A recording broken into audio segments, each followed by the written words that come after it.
பொய்கை ஆழ்வார், பூதத்தாழ்வார் இவர்களின் வரலாற்றை கண்டோம். முதல் ஆழ்வாரின் மூன்றாம் அவர் பேயாழ்வார். இன்று நாம் காண இருப்பது பேயாழ்வாரின் வரலாறு.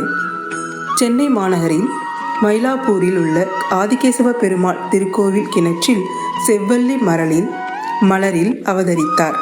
இவர் சித்தார்த்தி வருடம் ஐப்பசி மாதம் சதய நட்சத்திரத்தில் அவதரித்தார்.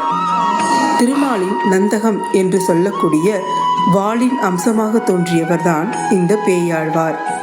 இவர் பெருமாள் மீது அதீத அன்பும் பக்தியும் கொண்டவர்.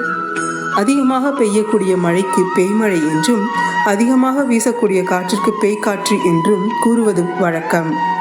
அதுபோல இவர் பெருமாள் மீது கொண்ட பக்தி மிகுதியால் ஆடுவார், பாடுவார், குதிப்பார். தன்னை மறந்த நிலையில் சுற்றி திரிந்தார். ஆதலால் இவரை பேயாழ்வார் என்று அழைத்தனர். பல திருத்தலங்களுக்கு சென்று பெருமாளின் பெருமைகளை பாடி பரவி வந்தார். இவர் பாடிய பாடல்களின் தொகுப்பு 3ஆம் திருவந்தாதி என போற்றப்படுகிறது. 3ஆம் திருவந்தாதியில் 100 பாடல்கள் கொண்டது.